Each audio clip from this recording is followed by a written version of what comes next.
여러분들 그 서양건축사 교재를 여러분들한테 좀 소개를 좀 해야 될 그런 입장이라서 그 서양건축사 교재를 좀 말씀을 드리고 그 다음에 진행 하겠습니다.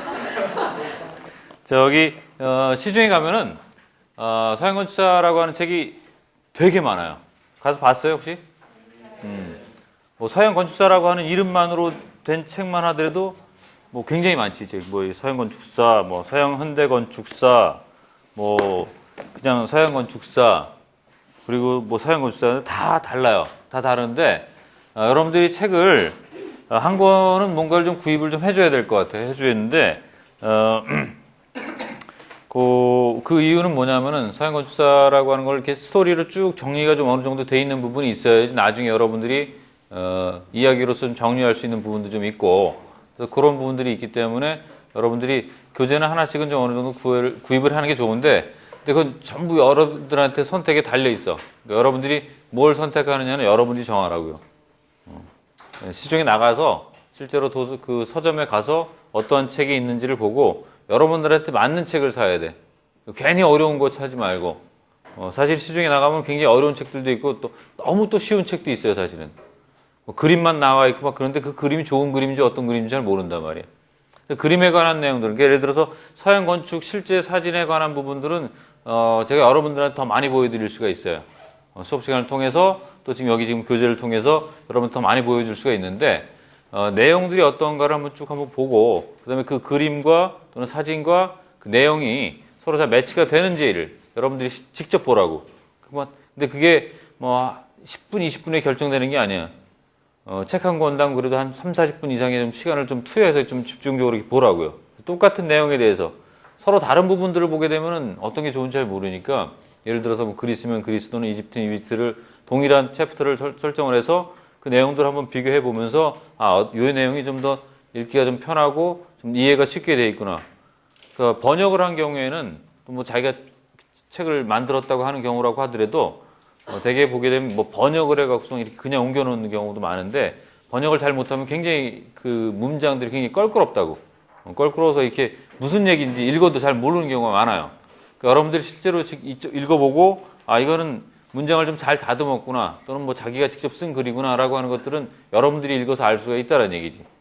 그래서 예를 들어서 지금 책을 교재를 몇 권 갖고 왔는데 지금 뭐 특정 출판사를 얘기해서 안 될 것 같으니까 뭐 이런 책이 있는데 이런 책은 상당히 안 좋은 케이스에 속합니다. 그래서 직접 가서 보더라도 그렇고 여러분들 읽다 보면은 이게 무슨 말인지 그리고 괜히 뭐 사진만 이것저것 많이 갖다 놓고 그 글 내용 자체가 문맥이 잘 이어지지 않는다거나 또는 껄끄러운 부분들이 많이 있어요.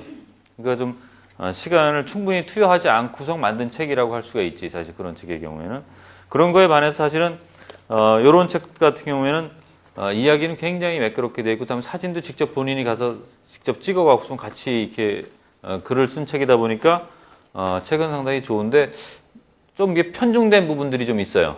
그러니까 전체 어떤 한 시대를 봤을 때 전체를 다 아우르지 못하는 그런 경우도 있단 말이지. 그래서 동일한 챕터를 놓고 다른 책들 여러 권을 같이 좀 비교를 해봐야 됩니다, 사실은. 그래서 아니면 뭐 여러 권을 사면 되지 뭐. 여러 권을 사면 됩니다. 뭐 한 권만 사려고 하지 말고 돈이 허용하는 대로 사는 거지 그냥. 전에도 얘기했지만은 책은 투자예요. 투자의 대상입니다. 그죠? 투기의 대상이고. 투기의 대상이라고. 짰어. 투기의 대상인데, 그래서 전에도 얘기했지만은 똑같은 책이라도 이게 10년 전에 뭐 한 5,000원, 6,000원 했던 책들이 지금은 막 2만 원, 3만 원 한단 말이야. 2만 원. 그지? 2만 원. 싼 거에 2만 원이야. 비싸게 살면 3만 원에 살 수 있고 그렇단 말이야. 그러니까, 예를 들어서 그런 걸 생각하면 지금 여러분들이 한 2만 원 주고 산 책이 한 10년 정도 지나면은 10만 원이 될 수 있단 말이지. 물론 이제 팔면 그 값은 안 나오겠지만은, 어쨌든 간에 여러분들이 그 정도의 어떤 책에 대한 투자라고 하는 거는 뭐 여러분들에 대한 지식에 대한 투자고 여러분들의 미래에 대한 투자란 말이야. 그런 걸 생각을 해갖고 텍스트 하나 정도 구하고 최소한 뭐 2권까지는. 그래서 지금 여기 지금 있는 책들은 여러 가지 샘플 중에 하나입니다. 샘플 중에 하나고 그다음에 이제 순전히 이렇게 뭐 서양건축사 도해라고 하는 이런 책도 있어요. 사실 이 책은 지금 아마 절판됐을지 모르고 혹시 나오더라도 잘 구하기 힘들지 모를 텐데 서양건축사 도해 같은 이런 책들은 내용을 보게 되면 그림으로 된 그러니까 여러분들이 좋아하는 그 만화 스타일의 글들이지. 그래서 그림과 그다음에 내용들이 이렇게 연결되어 있는데 그렇게 굉장히 좋은 책입니다. 빌 리즈베로라고 하는 사람이 쓴 책인데 번역도 그런 대로 된 편이고 해서 이 책은 여러분들이 구할 수 있으면 구해서 한 권 정도 갖고 있으면은 자식들한테 물려줘도 괜찮은 책이라고 생각이 돼요. 그래서 그런 정도의 책이 되어 있는데 여러분들이 혹시 이 책은 구할 수 있으면 구해서 읽다 보면은 뭐 이런 책들은 그냥 슬슬 넘어갑니다, 사실은. 그래서 이런 책을 하나 좀 구할 수 있으면 구하는 것도 생각이 될 것 같고. 지금 요 내용은 이제 요 책은, 내가 좀 많이 보는 책 중에 하나긴 한데, 요건 뭐 다른 것보다 글들이 좀 잘 돼 있어요. 글이 잘 돼 있고, 그 다음에, 외국 책을 번역한 것이 아니라, 직접 내용을 좀 쓴 내용인 것 같아요. 그래서 그러다 보니까 글들이 좀 매끄럽고 이해를 잘 하고 있는 그런 상황인 것 같습니다. 그래서 이 책은 뭐 글 내용을 파악하는 데도 어느 정도 도움이 될 수 있는 책이라고 생각이 돼요. 그래서 추천을 하는 책 중에 하나고요. 그래서 뭐 이런 정도가 있고 그 외에도 여러분들이 가서 보게 되면은 실제로 서점에 가서 보게 되면 뭐 큰 이런 책 내가 지금 갖고 계셔서 갖고 온 거고 더 큰 책도 있어요. 이따만한 책도 있고 뭐 그래서 큰 책들도 있는데 그런 큰 책들보다는 뭐 여러분들이 쉽게 들고 다니면서 볼 수 있는 책들이 좋으니까 사실 이런 정도의 책들 정도 중에서 한 권 내지 두 권 정도를 여러분 선정을 해서 텍스트로서 하나 갖고 있게 되면은 여러분들이 갖고 있으면 뭐 하냐 예습을 좀 해와야 돼. 사실 예습을 하든지 복습을 하든지 해야 되는데 그걸 안 하면 사실 소용이 없습니다. 그래서 그러고 그 다음에 이제 지금 이제 여러분들한테 소개할 거는 서양건축사라고 해서 지금 제가 이제 일부 편집을 해서 만든 책입니다. 그래서 내용을 뭐 서양건축사 큰 줄기를 따라가고 있는데 주로 서양건축사에서의 그 앞에 부분, 그 헬레니즘 부분이 그래서 이집트와 그다음에 메소포타미아 그리고 그리스와 로마만 집중적으로 좀 정리를 한 그런 텍스트예요. 사실은 그래서 요거는 한 2년 전에 학교에서 지원을 좀 받아서 좀 만든 텍스트인데 이건 편집과 내용을 제가 좀 정리 좀 했어요. 그래서 이집트 건축에서부터 시작을 해서 대개 이제 그 내용은 이제 시대적인 개요, 그 다음에 시대 구분, 그 다음에 건축적 특성, 그 다음에 그 나머지 부분은 대개 이제 건축의 실예에 관한 내용들입니다. 그래서 이런 내용들로 구성이 되어 있고 그래서 내용을 보게 되면은 물론 이렇게 글 내용도 쭉 정리가 되어 있기도 하고 그다음에 여기 들어가는 그림들 같은 것들은 아마 여러분들이 그렇게 쉽게 찾을 수는 없을 거예요. 근데 뭐 정말 좋은 것들만 골라서 셀렉팅을 한 겁니다. 인터넷 서칭을 해서. 그래서 내용들과 그다음에 이런 부분들은 이제 여러분들이 쉽게 좀 정리를 하라고 이렇게 개조식으로 좀 정리를 좀 했어요. 건축 특성이라든지 그다음에 실제에 대한 내용들, 실제 건축물에 대한 내용들 여러분들 같이 여러분들한테 나눠드렸고, 그다음에 여러분들 PDF 파일로 여러분 다 각자 받으셨죠? 네. 아직 안 받았나? 다 지금 그 과대표한테 내가 여러분들한테 미리 줬으니까 여러분들 다 요거를 가급적 이렇게 출력해서 보는 게 좋습니다. 그러니까 인터넷상으로 보는 것도 좋지만 이렇게 출력을 해서 각 챕터별로 이만큼밖에 안 돼 사실. 양면 복사하면 양면으로 하게 되면 이거보다 더 얇아지는 거고. 이거는 지금 이집트 부분만 내가 이렇게 뽑아갖고 왔는데 이런 식으로 좀 단원별로 이렇게 뽑아서 갖고 다니면서 여기 책 교재 교재 하나 정도 있다 그랬을 때 교재하고 요것과 같이 겸해서 보는 게 PDF 파일로 이렇게 컴퓨터상에서 보는 거하고 또 실제로 여러분들 이렇게 출력을 해서 보는 거하고 굉장히 많이 차이가 납니다. 인쇄물로 해서. 그래서 이게 지금 실제로는 B5 사이즈로 정리를 해놨어요. 그래서 여러분들 출력을 할 때는 그 사이즈 좀 키워야 될 겁니다. 그래서 여기 나오는 사진 같은 경우나 이런 것들이 비교적 좀 신경을 많이 써서 고른 것들이에요. 그래서 그냥 여러분들이 그냥 흘려버리기에는 비교적 아까운 겁니다. 그러니까 좀 신경 좀 써서 좀 보고 미리 좀 예습 좀 해올 수 있으면 제일 좋을 것 같고요. 이제 실예들을 모아놓은 거고, 그 다음에 여기 이제 이집트의 건축에 대한 거하고, 그 다음 단계 이제 메소포타미아도 마찬가지로. 근데 메소포타미아는 이집트는 한 국가가 계속 비교적 오랫동안 유지가 된 거에 반해서 그 메소포타미아 지역의 경우에서는 지리적인 특성에 의해서 여러 그 국가들이, 부족 국가들이 이렇게 그 지역을 많이 차지하게 되는 그런 상황이 이루어지게 되는데, 그러다 보니까 다양한 국가들이, 도시 국가들이 등장하게 됩니다. 수메리아, 아시리아, 신바빌론 또는 페르시아, 히타이트 등. 그래서 그런 나라들의 경우에 각각의 건축적 특성들을 별도로 정리를 좀 해놨어요.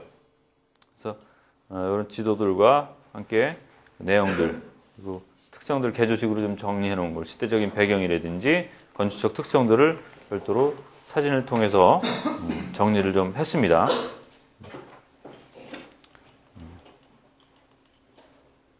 이런 지도, 이런 사진 같은 것들은 정말 여기저기 다 밤새도록 서핑해갖고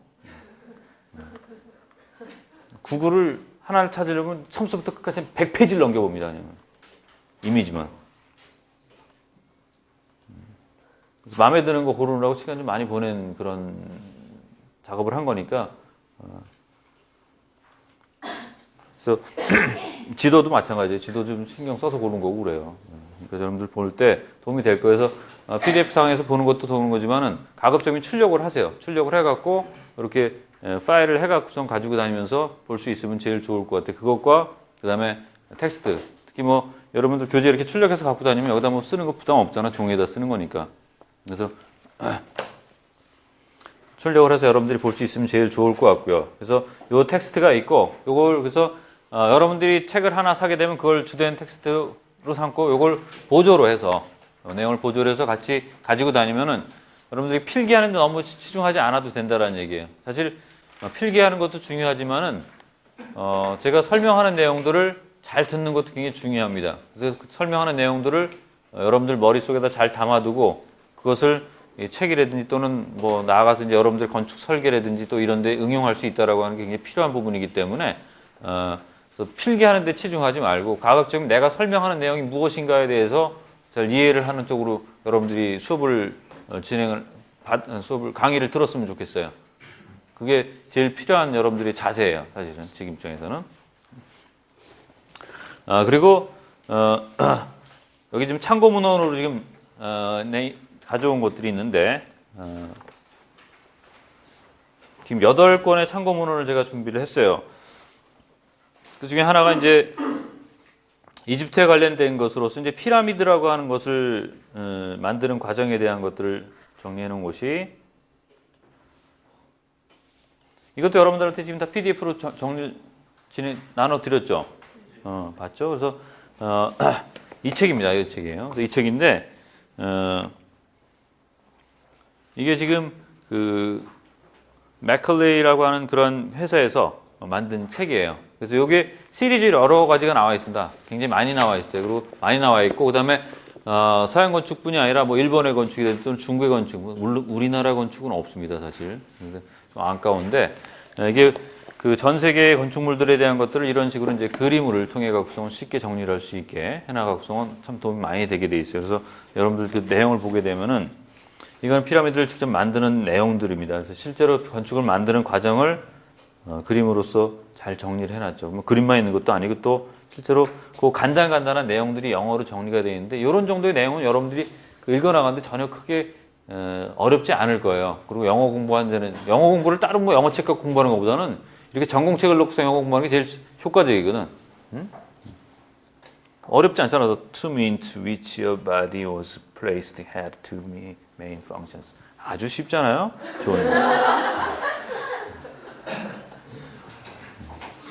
그리고 그 시대적 배경이라든지, 그 다음에 지금 이거는 뭐 피라미드를 만드는 과정, 제일 먼저 무엇을 해야 되는가, 이렇게 그림으로 되어 있으니까 참 이해가 쉽지 않아. 이해로 쉽게 되어 있고, 내용 자체도 어렵지 않아요. 진짜 어렵지 않습니다. 그래서 좀 읽어보면은, 실제로 여러분들이 이런 책을 한 권 정도를 실제로 영어로 한번 읽어보세요. 읽어보면은, 요거 한 권을 읽는데 지금 처음에 시간이 많이 걸리지. 근데 요거 한 권을 떼고 나면은, 그 다음 책들은 조금 빨라집니다. 그래서 그 과정을 여러분들이 연습을 하면 좋은데, 사실은. 그래서 피라미드를 만드는 과정에 대한 내용들을 이렇게 쭉 정리를 해놨어요. 여기 참여했던 건축가나 예를 들어 스턴 카터라는 사람은 뭐야? 그러니까 채석장에서 일하는 채석꾼이 되겠고, 그 다음에 서베이어라고 하는 사람은 토목 기사입니다. 측량 기사입니다. 측량 기사고, 그 다음에 메이슨이라고 하는 사람은 뭐 조적, 돌을 쌓아 나가는 사람이 메이슨이고, 그 다음에 포맨이라고 하는 뭐 우리 말로 따지면은 포맨이 뭐예요? 앞장에 서 있는 사람이니까 십장이라고. 그래서 공사판에서 이제 현장 감독이라고 그럴까? 뭐 그런 십장이 되겠고. 그 다음에 모르타르 메이커는, 모르타르는 뭐예요? 이게 모르타르 이렇게 개서 접착제를 만들어서 붙이는 사람인 거고. 그 다음에 카펜터, 목수고. 뭐 이런 사람들이 참여하고 있다라고 하는 걸 이렇게 그림으로 쉽게 표현하고 있고. 그 다음에 실제 그 사람들이 사용했던 도구에 대한 것들도 이렇게 정리를 잘 해놨고요. 그래서, 이 책의 내용이라고 하는 것이 그 다음에 피라미드를 만드는 과정을 쭉 정리를 해놨어요, 사실은. 그래서 뭐 채석하는 과정, 돌을 떠내는 과정이죠. 그 다음에 그걸 실어 나르는 과정.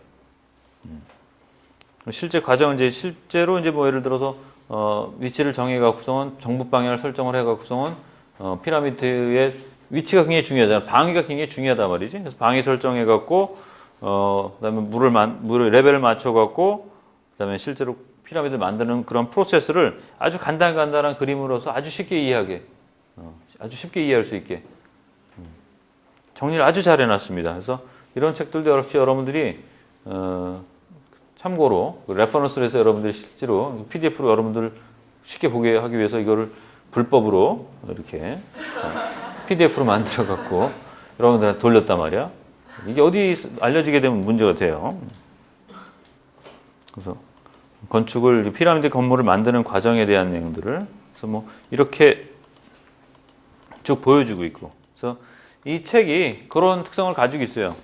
그래서 여기 좀 제가 여러분들 보여주는 건 여기 이제 이집트 건축에 대한 내용들을 이렇게 정리를 해놓은 곳이고, CT에 대한 내용은 주로 이제 로마에 대한 얘기입니다. 로마에 대한 내용들 정리해 놓은 곳이고요.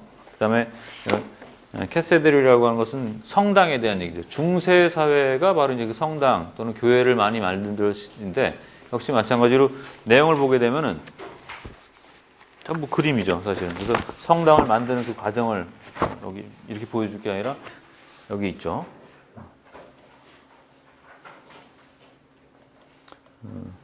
여기 지금 성당을 만드는 과정이고, 그래서 쭉 전체적인 8권의 책은, PDF 만든 8권의 책은 요 피라미드에 대한 것을 2권, 요거 좀 작은 건 요거예요.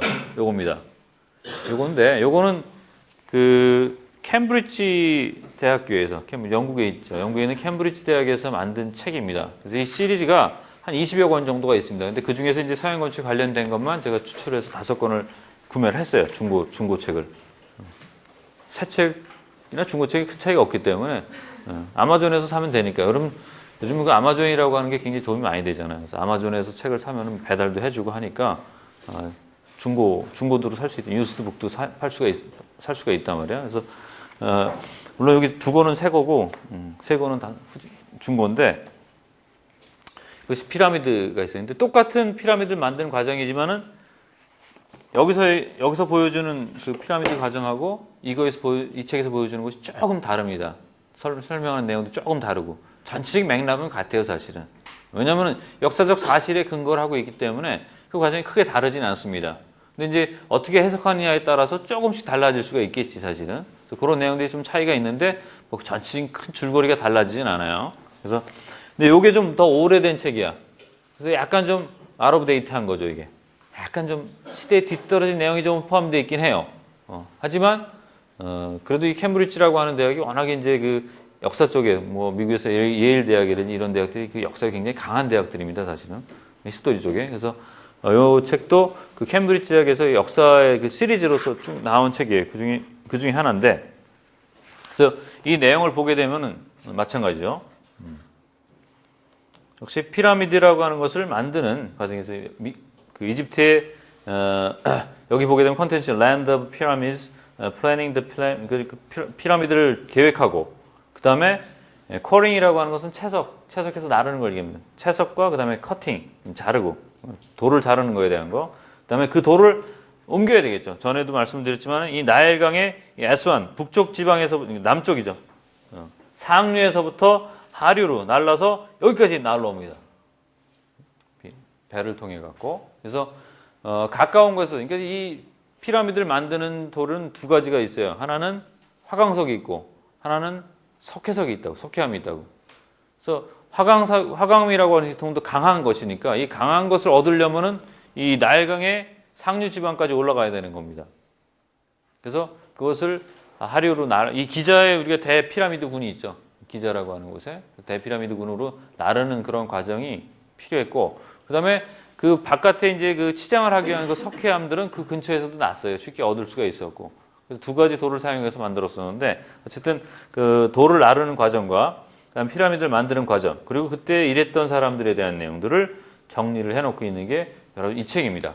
그래서 이집트의 역사를 이해하는데 이런 정도의 책들을 갖고서 우리가 보게 되면은 도움이 될 수가 있어요. 그래서 여기 지금 기자에 있는 그 대피라미드 군을 비롯해서 뭐 스텝 피라미드, 그다음에 뭐 벤트 피라미드 이런 등등을 잘 보여주고 있고, 이건 이제 뭐 예를 들어서 왕들의 계곡 같은 것들. 그다음에 피라미드 저기 이 머미를 만드는 과정. 그리고 여기 이쪽에 보게 되면은 뭐 그 그레나이트라고 하는 것이 화강암입니다. 그레나이트라고 하는 건 화강암이고, 그다음에 여기 보게 되면은 이쪽에서는 이제 그 라임스톤이 석회석이 되겠고, 석회석은 그 근처에서 얻게 되고 뭐 이렇게 되는데, 그런 과정들을 좀 보여주고 있고요. 그래서 이집트의 역사와 이런 정도의 내용들도 사실 여러분들이 크게 어렵지는 않을 거예요. 좀 보다 보면은, 그다음에 단어 몇 개 찾아보게 되면 전체 맥락을 이해하는데 크게 어렵지 않거든요. 그래서 여기도 마찬가지로 피라미드를 만드는 과정들을 역시 보여주고 있어요. 피라미드의 사이즈에 대한 거 보여주겠죠. 실제로 축구장이 하나, 둘, 셋, 넷, 다섯, 여섯, 7개 반 정도가 들어가게 되는 굉장히 큰, 이게 쿠푸왕의 피라미드 얘기입니다. 그 정도로 저변이 굉장히 넓은 거예요. 무진장 큰 거지. 그다음에 채석에 관련된 내용들, 도구, 아까 보였던 그 도구라든지, 그다음에 그 돌을 캐는 과정에 대한 거, 돌을 떠내는 과정입니다. 돌을 떠내는 과정. 그다음에 실제로 지금 요런 그림 같은 경우에는 그 흔적이 남아 있는 부분입니다. 그러니까 돌을 떠냈던 과정 흔적이 남아 있는 그런 것들을 보여주고 있고요. 그래서 그런 내용들. 그다음에 돌을 나르는 과정. 그리고 그 돌을 날라서 피라미드를 만드는 곳으로 이동하는 과정들이죠. 배를 이용해서 날랐고, 그다음 커스웨이라고 하는 것이 이제 그 진입, 더러모스라고 할 수 있는 그런 부분들을. 그다음에 이제 피라미드를 실제로 만드는 과정에 대한 내용들도 다시 이렇게 그림으로 정리를 잘 해놓고 있죠. 그래서 지금 바깥에 이런 케이싱 블럭이 있어요. 바깥에 케이싱 블럭이 있고, 내부에는 패킹 블럭이 있습니다. 그래서 패킹 블럭 바깥으로 이런 케이싱 블럭을 넣음으로써 굉장히 아주 판판한 돌을 전체적으로 만들어 나가게 되고, 제일 위에 얹는 돌을 뭐라고 얘기를 하냐면 캡스톤이라고.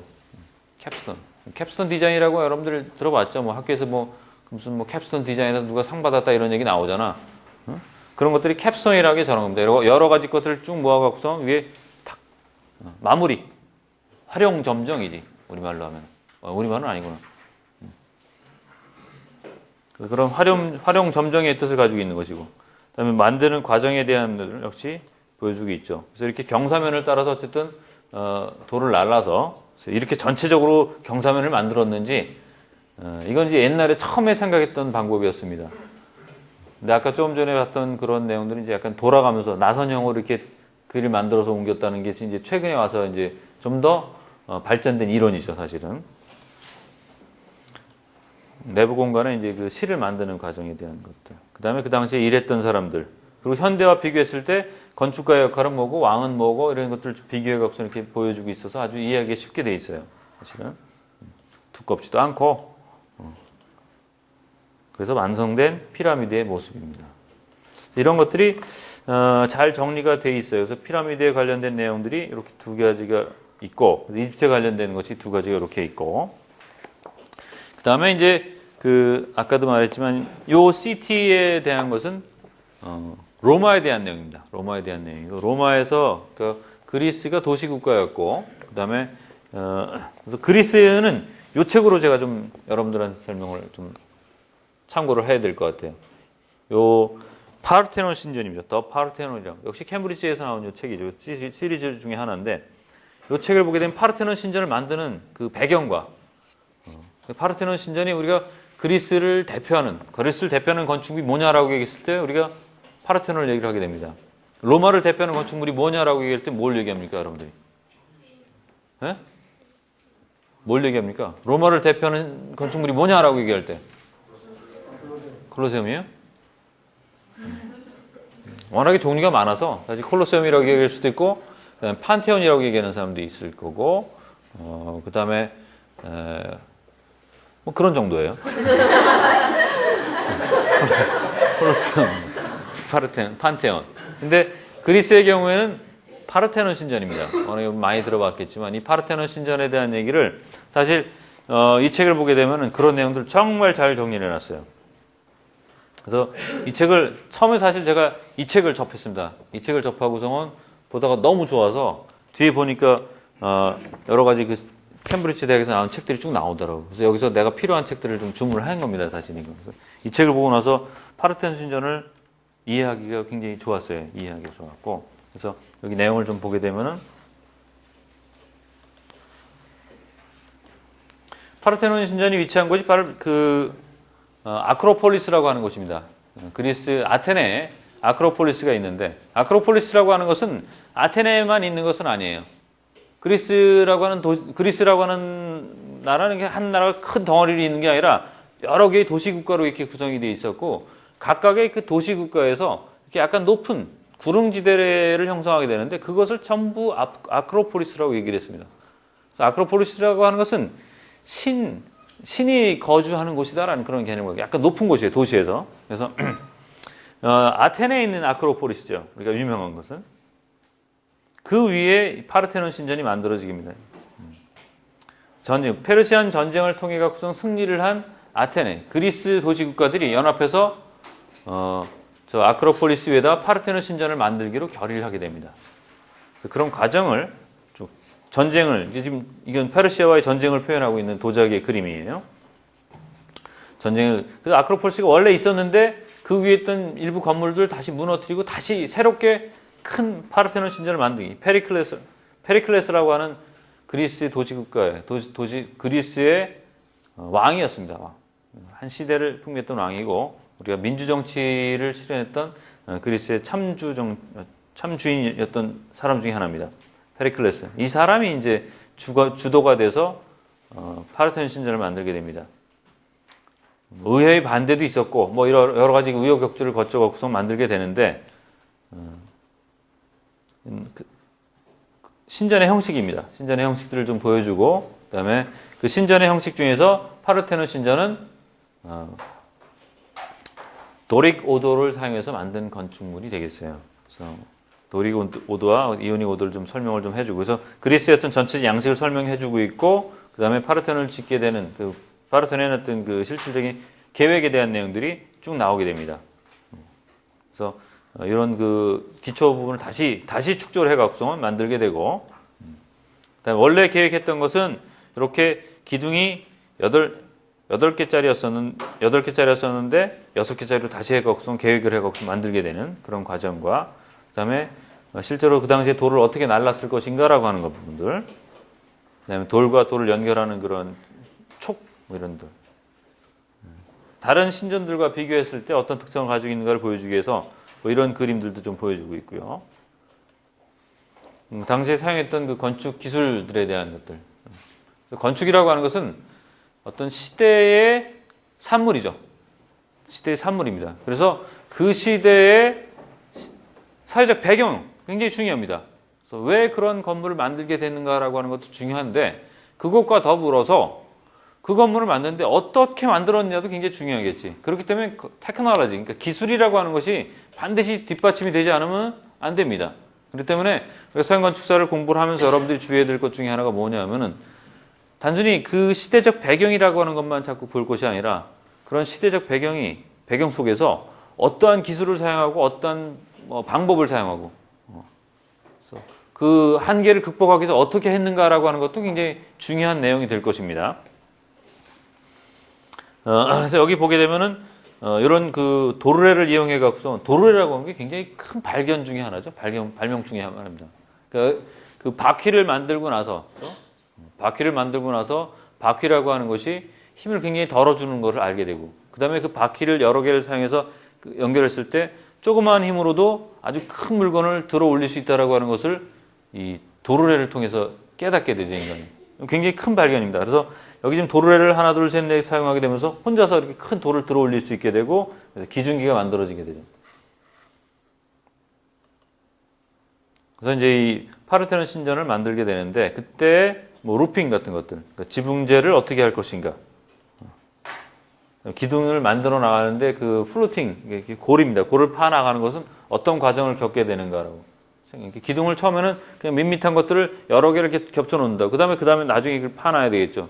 그렇지 않고서는 처음부터 이렇게 파놓고서 이렇게 하면 안 맞을 거 아니야, 잘. 응?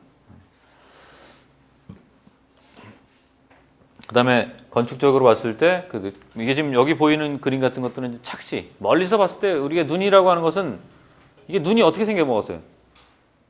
눈이 이렇게 일자로 이렇게 네모나게 생긴 게 아니잖아. 그죠? 눈이 이게 동그랗게 생겼어. 그리고 툭 튀어나왔어. 그러다 보니까 이게 멀리 있는 것들을 이렇게 보게 되면은 이게 왜곡이 생깁니다.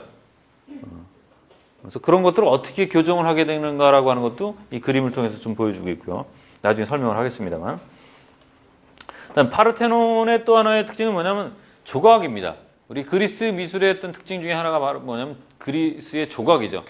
그런 조각들인데 이 건물이라고 하는 것들, 이 건물을 만드는 파르테논 신전을 만드는데 파르테논 신전을 만들 때 거기에 조각이 굉장히 많이 들어가는데 그럼 그 조각을 어떻게 했겠느냐라는 거죠.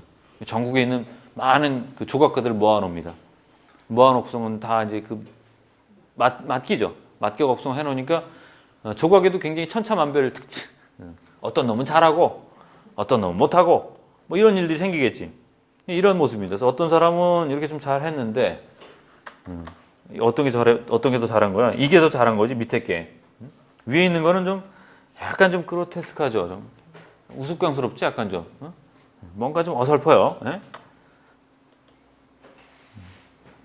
그래서 그 여러 그 조각가들이 참여하다 보니까 그 조각의 어떤 퀄리티가 좀 차이가 나는 그런 모습 같은 것들도 이 내용들을 읽어보면 나옵니다. 왜 그랬는지에 대해. 그래서 그렇게 해서 그 다음에 어디서부터 그 그림을, 그 조각을 읽어나가야 될 것인가. 조각은 스토리로 이어집니다. 그래서 여기 보게 되면은 A에서 B로, B에서 C로 이렇게 읽어나가야 된다는 겁니다. 뭐 그런 그 순서도 얘기를 해주고 있고. 그래서 여기 보세요. 수업 시간에 떠드는 사람 꼭 있어, 뒷사람하고.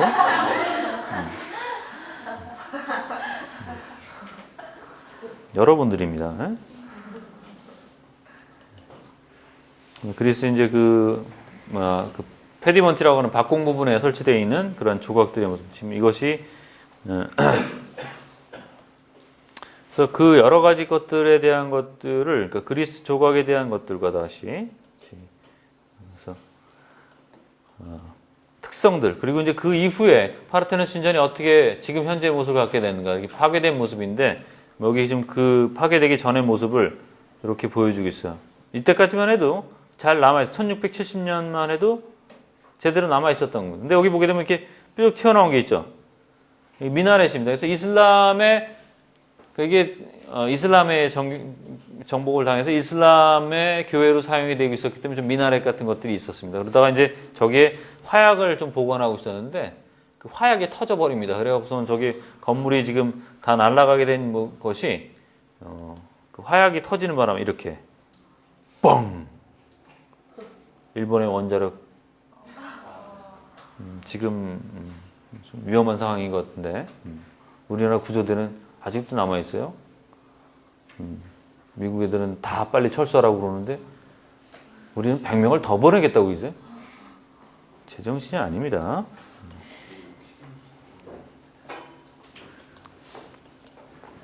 그래서 이 파르테논 신전을 만들어 나가는 과정에 대한 것들을 잘 정리해서 사실 이 파르테논 이거 하나만 잘 이해를 해도 사실은 그리스 건축을 그러니까 여러분들이 혹시 나중에 그리스를 여행할 일이 있을 때 아테네를 가야 될 겁니다. 아테네를 가고 그다음에 아테네에서 아크로폴리스에 위치하고 있는 이 파르테논 신전을 한번 보면은 그리스 건축의 정수를 보는 겁니다.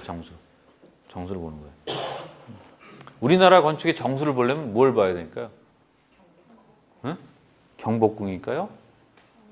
우리나라의 그 건축의 진수를 보려면 우리나라에서는 어디로 가야 되나? 응? 경주? 경주 가서 뭘 봅니까? 응? 불국사? 석굴암? 또 뭘 볼만한 게 뭐 있을까요? 여러분들이 혹시 외국에서 여러분들을 누가 찾아왔어.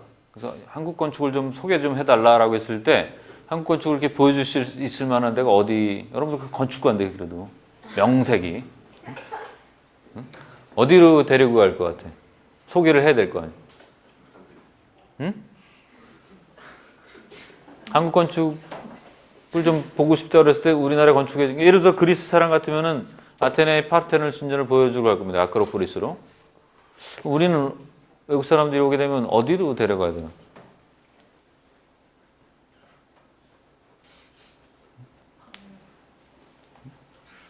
어디로 가야 되나? 자, 로마 봅시다. 로마는 어디로 가야 되냐고? 그건 퀘션이에요, 항상. 여러분들이 마음에 담고 있으라고. 그래서 과연 어딜까? 내가 누군가 나를 찾아와서 한국 건축의 진수를 보여달라고 했을 때 어디로 데려가야 될까를 항상 생각하고 있어야 됩니다, 여러분들. 나도 잘 몰라. 자, 로마를 보게 되면 로마라고 하는 국가는 나중에 도시국가로 시작해서 제국으로 발전을 하게 됩니다. 그렇기 때문에 다양한 그리고 오랜 기간 동안 역사를 이뤄가기 때문에 상당히 많은 종류의 건축물들을 남기게 되죠. 곳곳에, 세계 곳곳에. 그러다 보니까 다양한 건축물들이 있는데 우리가 특히 로마에 대해서 우리가 얘기를 하게 되는 것은 그렇게 제국을 만들어 나가게 됐을 때는 뭐가 제일 중요하냐면 사실 토목 기술이 굉장히 중요합니다. 우리가 대표적으로 얘기하는 게 뭐가 있어요? 어떤 게 있습니까? 모든 길은 로마로 통한다. 그럼 길을 닦아 나가야 되잖아요. 그 로마의 시민들에게 신선한 물을 공급하기 위해서 상당히 많은 먼 곳에서부터 물길을 끌어오게 됩니다. 그래서 언제나 로마 시내는 콸콸콸콸 아주 시원한 물을 마실 수가 있었어요. 그래서 그런 것들이 전부 다 토목 기술과 관련된 내용들입니다. 도로를 닦고, 그 다음에 대형 건축물을 만들고, 그리고 그 다음에 물을 공급해주고, 그 다음에 다리를 만들어서 강을 건너고, 다 그런 것들이 토목 기술에 관련된 겁니다. 그래서 지금 현재 이루어지고 있는 상당히 많은 기술들이 전부 다 로마 시대에서부터 비롯된 겁니다. 그래서 로마는 그 토목에 대한 거, 건축 기술에 대한 이 책이 바로 이제 그런 토목 기술에 대한 로만 엔지니어링, 로마의 토목 기술, 그 건축 기술자들에 대한 내용들을 정리를 해놓은 책이죠. 그래서 보게 되면 이거보다 먼저 보여야 될 게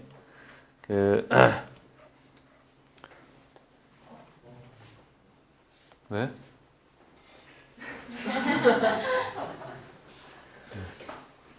그래서 이 로만 엔지니어라고 하는 책이 있는데 이 책을 보게 되면은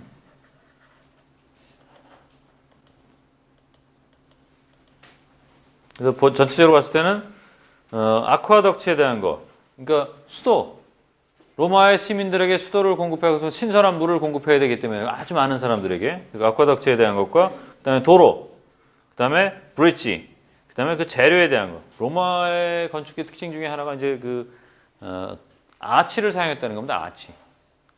그 전에 그리스 건축 같은 경우는 이렇게 기둥하고 보로 이어진 그런 형식이었습니다만은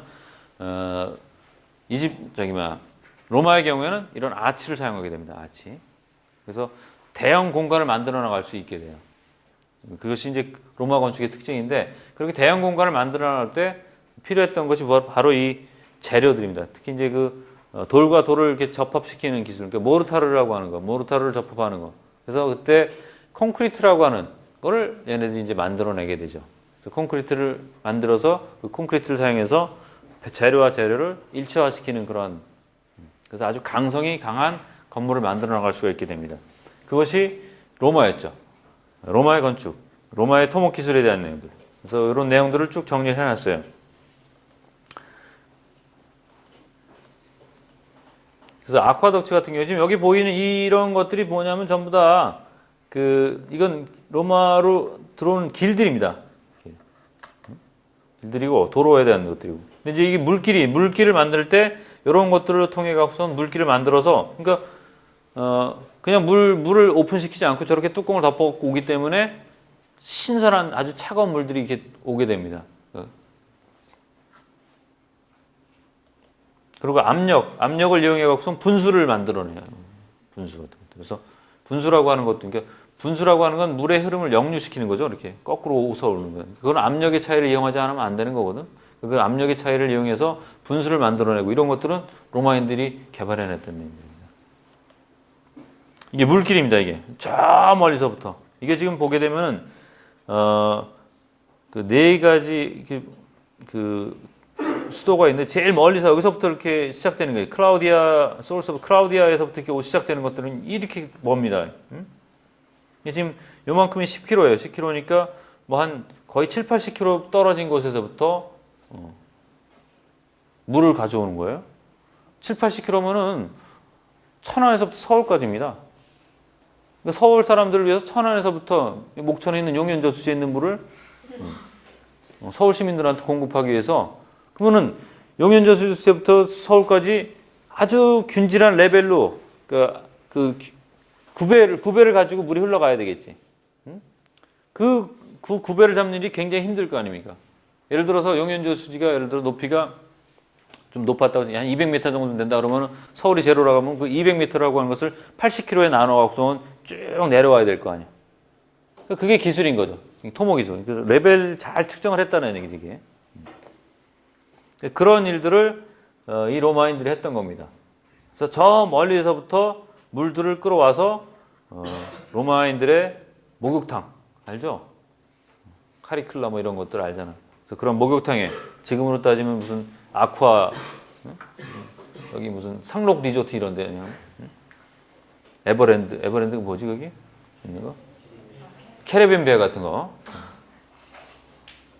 우리나라도 이제 그런 게 막 많아지잖아요 지금, 그죠? 망할 뻔 됐다는 얘기지.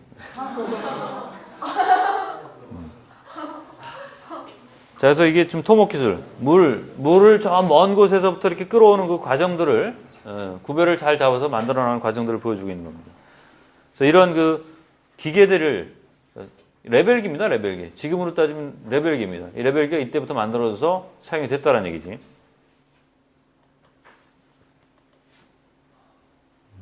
레벨 측정을 해갖고 구별을 일정하게 만들므로써, 먼 곳에서부터 그 물길을 만드는 과정들을 보여주고 있는 그 그림들이에요. 역시 그림으로 잘 표현해주고 있죠. 뭐 여러분들 애 많이 썼습니다. 그래서 지금 로마 시내인데 이 로마 시내 안에 이렇게 물길이 들어온 겁니다. 이게 지금 보게 되면 이게 아치로 된 물길들이 전부 다 이렇게 크로스돼서 들어와서 도심 한 곳, 여기 지금 보게 되면 뭐 베스 오브 컨스탄틴, 뭐 베스 오브 도미클레니안, 디오클레이안, 그다음 뭐 베스 오브 네로, 전부 다 뭐 네로 목욕탕, 컨스탄틴 목욕탕, 디오클레이안 목욕탕 천재예요, 그죠? 티투스 목욕탕, 트라이아누스 목욕탕, 카리클라 목욕탕. 전부 다 이 목욕탕이 로마 시내에 왕창 있었던 거예요. 그래서 여기에다가 찬물, 뜨거운 물 막 공급을 해줘야 되잖아.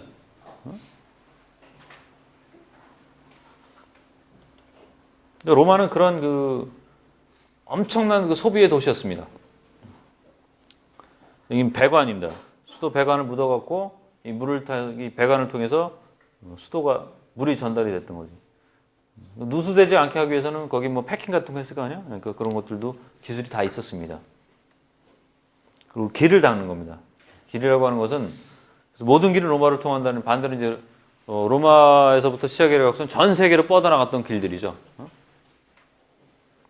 전쟁을 통해 갖고서 로마가 제국화되어 나가는데 그런 길들을 통해 갖고서 군인들이 행진해서 나가게 되는 겁니다. 그래서 도로를 만드는 과정도 이제 이걸 보여주고 있어요. 도로를 만드는, 지금 영국에 남아있는 그 도로를 만들었던, 로마인들이 도로를 만들었던 흔적에 대한 것들을 역시 보여주고 있어요.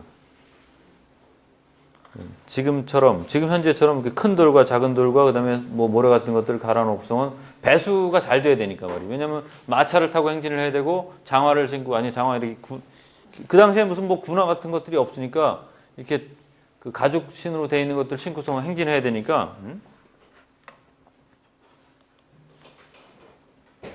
그래서 마지막에 이런 개선문 같은 것들이 있어서 개선문을 통해서 들어오게 돼요. 지금 당시에 로마인들이 만들었던 길들입니다, 이게.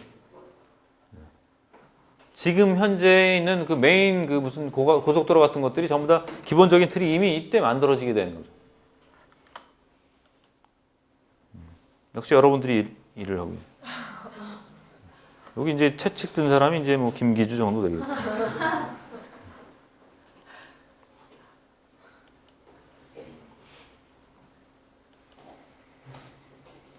그리고 이제 항구를 통해 갖고선 전달을. 그 다음에 브릿지 만드는 것도 마찬가지예요. 강을 건너, 왜냐면 전쟁을 저쪽을 강을 건너서 저쪽 나라를 점령하고 이러는 과정이 있어야 되는데 그 다리를 만들어야 되잖아. 굉장히 빠른 기간에 만들어야 됩니다. 그래서 그런 것들을 아주 효과적으로 운영하기 위해서 토목 기술도 굉장히 발달하게 됩니다. 다리 만드는 과정들을 역시 보여주고 있고요. 그다음에 그 아치라고 하는 구조의 특성이 이제 어떤 것인가라고 하는 걸 보여주고 있어요. 그래서 로마인들이 직접, 물론 이제 이 아치라고 하는 것을 로마인들이 직접 만들어 놓은 건 아니었습니다. 로마인들은 철저히 응용의 천재들이 있어요. 응용의 천재.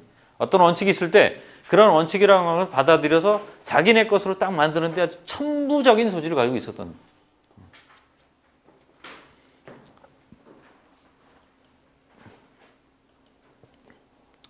지금과 똑같은 케이슨 공법 같은 거죠. 케이슨이라고 하는 거 알죠, 우리가 여러분들 일반 구조 시간에 안 배웠어요? 뭐 나중에 배우면 되지. 그래서 어쨌든 케이슨 같은 거에서 이렇게 강물이 흐를 때 옆에서 케이슨을 딱 쳐갖고선 물막이를 가물막이라고 그러죠. 가물막이 쳐갖고선 이제 우리가 뭐 CIP, PIP 같은 거 해갖고선 칩니다. 치고서는 물을 들어오지 않게 하고 그 다음에 그 안에서 돌을 쌓아서 그 토대를 만들고 기초를 만들어서 그 위에 아치를 연결하는 지금과 똑같은 방식의 다리 만드는 방법이에요, 이게. 지금 다리 만들 때 이렇게 합니다. 실제 시골 가서도 여러분들 시골 가서 이렇게 콘크리트를 구조물을 가서 이거보다 더 원시적으로 해요, 사실은.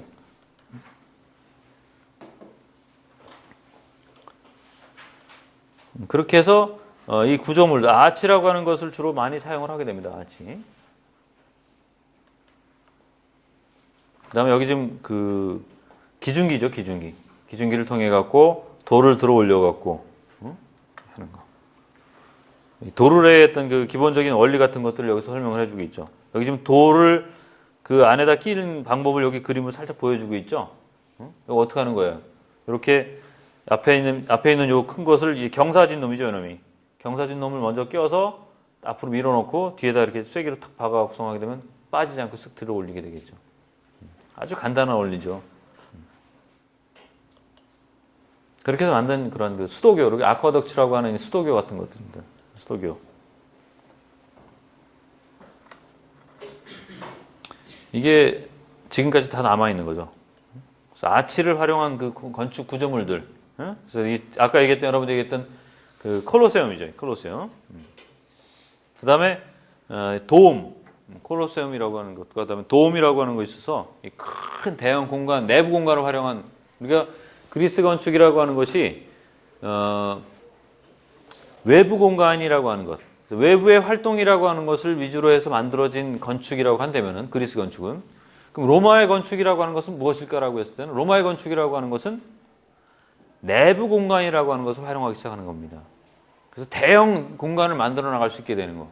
그러니까 그리스의 건축이라고 하는 것이 외부 공간에서 행위가 이루어지는 거고 내부 공간은 거의 활용이 되지 않습니다. 그래서 그리스의 신전이라든지 이런 것들은 거기에 들어갈 수 있는 사람들은 극히 제한되어 있는 사람이에요. 몇 사람들만 그 내부 공간에 들어가서 어떤 의례를 행하게 됩니다. 반면 로마의 건축의 경우에서는 내부 공간에 들어가서 신전이라 똑같은 신전이라고 하더라도 내부 공간에 들어가서 그 안에서 어떤 의례나 행위를 하게 되는 겁니다. 그래서 그리스와 로마는 그런 아주 극명한 차이가 있어요. 내부 공간과 외부 공간의 활용이라고 하는 그런 차이가 있어요. 정품을 써야 됩니다.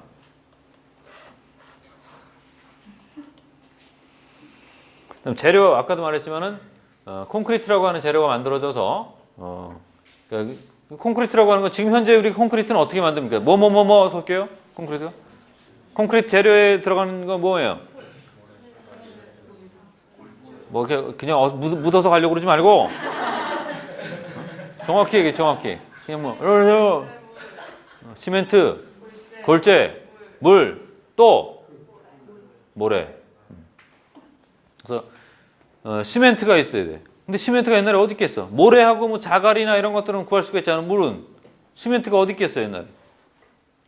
그렇죠?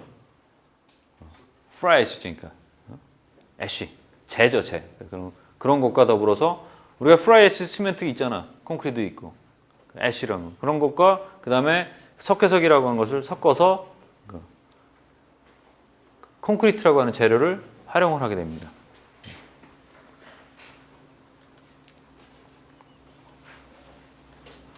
그래서 그러한 것들을 가지고 조적해 나가는, 그 돌을 쌓아 나가고 벽돌을 만들어서 그런 것들을 쌓아 나가므로써 일체화시키는 거지. 구조물을 일체화시킴으로써 강성을 갖게 되고 그것이 오랫동안 그렇게 되면 하나의 돌이 되는 거지. 그러니까 조그만 것들을 막 뭉쳐가 구성은 일체화시키게 되면 그것이 하나의 덩어리가 됨으로써 하나의 암석이 되는 거죠. 그러니까 돌이라고 하는 것이 오래 갈 수 있는 어떤 구조물이 되는 것이죠. 그러니까 인조로 돌을 만든 겁니다. 사실은 이렇게 되면은. 당시에 사용했던 재료들, 그 다음에 로마 사람들이 이루었던 그 성과들에 대한 것들. 그래서 이렇게 정리를 해서 로마 시대에 이루어졌던 건축물들에 대한 것을 정리를 이렇게 볼 수가 있고. 그 다음에 이 책이 그런 걸 다 말해주고 있습니다. 참 좋은 책이에요. 아무리 생각해도. 그리고 로마의 경우에 또 하나 보일 수 있는 것이 바로 이 도시입니다.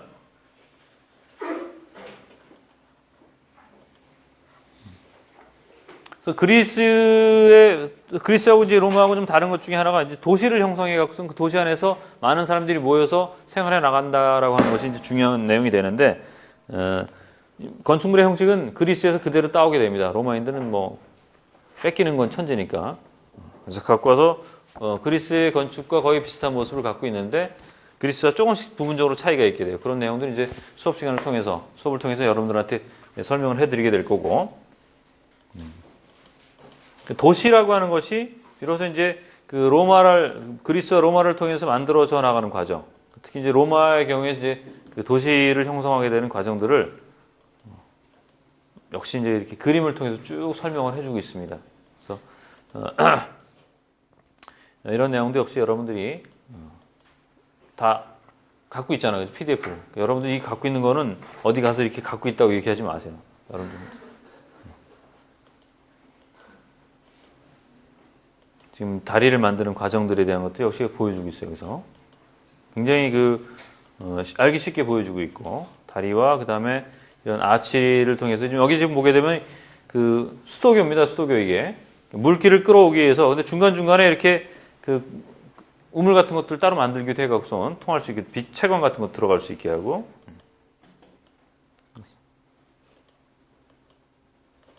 수도교를 만들고 그다음에 이 도시를 형성해 갖고선 그 안에서 뭐 이렇게 여러 가지 생활이 이루어질 수 있게끔 해나갔던. 그것이 아주 가능했던 것은 로마인들이 그러한 다양한 토목적인 기술들을 가지고 있었기 때문에 가능했던 거죠. 도시라고 하는 것이 그런 토목을 베이스로 하고 있기 때문에 그렇어요.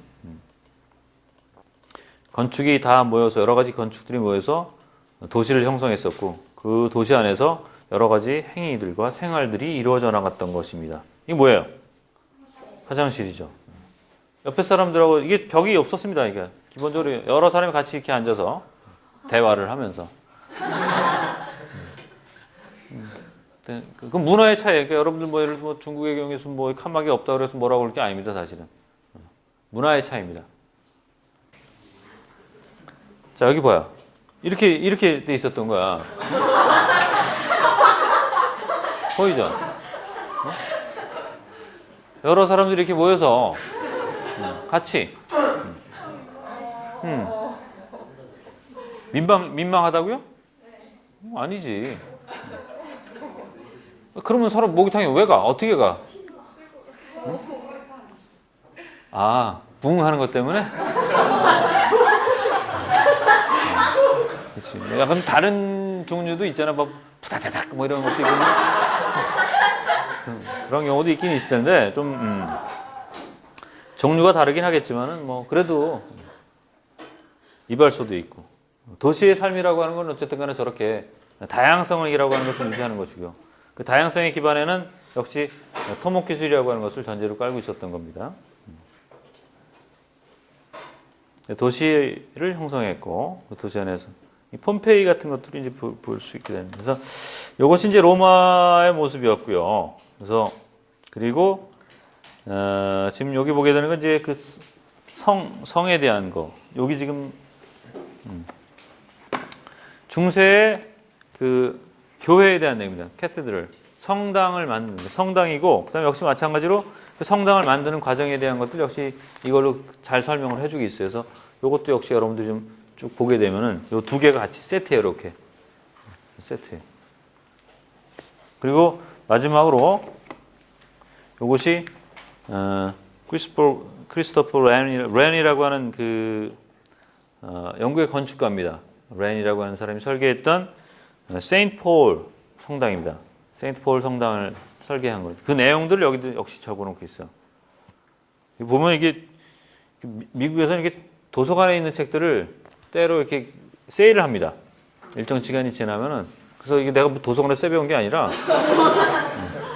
도서관 책들을 가끔 이렇게 시간이 지나가고 낙후된 것들을 팔아요. 그래서 그런 책이 이제 중고책으로 나온 걸 내가 산 거야. 여러분들 보서 야 교수가 뭐 여기 뭐 보게 되면 이렇게 뭐 도서관 저거 참 사람이 저러냐 뭐 이렇게 생각할 게 아니라 요거 뭐 거의 한 1불 정도에 산 거예요. 1불. 1불에 산 겁니다. 배송료는 뭐 15불 뭐 이렇게. 그래도 새 책이 없으니까 중고로 산 건데. 그래서 요것도 이제 어쨌든 전체적으로 이 8권이 여러분들의 그 중요한 레퍼런스가 되겠어요. 그 레퍼런스니까 여러분들은 PDF로 다 갖고 있는 상황이니까 요걸 잘 좀 활용을 좀 하세요. 잘 활용을 하고 그다음에 그때그때 필요한 그 건축물에 대한 다른 내용들은 내가 또 가지고 있는 책을 좀 여러분들한테 보여주면서 설명을 해줄 테니까 말이죠. 그래서 오늘 지금까지 본 내용들은 그 이번 학기 동안에 쭉 여러분들이 봐야 될 것들, 그다음에 준비해야 될 내용들, 그다음에 여러분들이 복습을 해야 돼요. 이런 것들 복습도 좀 하고 때로는 이게 사실 서양건축사는 스토리라고 얘기예요, 얘기. 그렇기 때문에 이런 것들 그 인쇄 이렇게 출력 해각성 말이야. 이렇게 출력 해각성은 좀 작게 출력하고 그러면 이거보다 작게 출력 해각성 가지고 다닐 수도 있다고 접어서 가지고 다닐 수도 있고 하니까 그렇게 해각성은 한 챕터 딱 들고서는 어디 뭐 갈 때 화장실 갈 때 친구들하고 같이 화장실 가서 이렇게 읽고 그러면은 시간 가는 줄 모르죠. 시간 가는 줄 모르고 그냥 그러다 변비 걸리고 이제 그러는 거지. 그래서 그 자투리 시간을 좀 활용을 좀 잘해요. 이렇게 책을 좀 가지고 다니라고. 그래서 출력을 해서 PDF로 돼 있으니까 여러분 좀 출력 필요한 부분들 별로 이렇게 출력을 해갖고 가지고 다니면서 언제든지 이렇게 뭐 책에다 좀 낙서도 좀 하고 그러니까 부담 없잖아. 다시 뽑으면 되니까. 그래서 이번 학기 내내 또는 뭐 앞으로 여러분들이 쭉 건축이라고 하는 것을 접하는 과정에서 아마 이 히스토리에 대한 내용들을 접하면서 여러분들이 도움이 좀 많이 될 거라고 생각이 돼요. 그래서 그리고 뭐 여러분들한테 뭐 하는 얘기지만은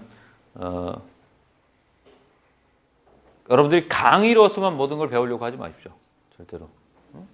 강의로서만 모든 것을 배우려고 하지 말고 여러분들이 나름대로 또 찾아가고 해야 돼요. 찾아가고 해야 되고 그리고 그런 것들이 내가 부족한 게 뭔가 내가 부족한 게 뭔가라고 하는 것들을 조금 더 탐구하고 조금 더 알아가고 또 더 알려고 하는 그런 거에서부터 사실은 공부라고 하는 것이 시작되는 거기 때문에 지금까지 여러분들이 해왔던 식으로 누가 하라고 해서 여기까지 하고, 그 다음에 시험 범위가 여기 있으니까 여기까지만 하고, 뭐 이런 것들은 이제 좀 버려야 될 공부 방식이에요.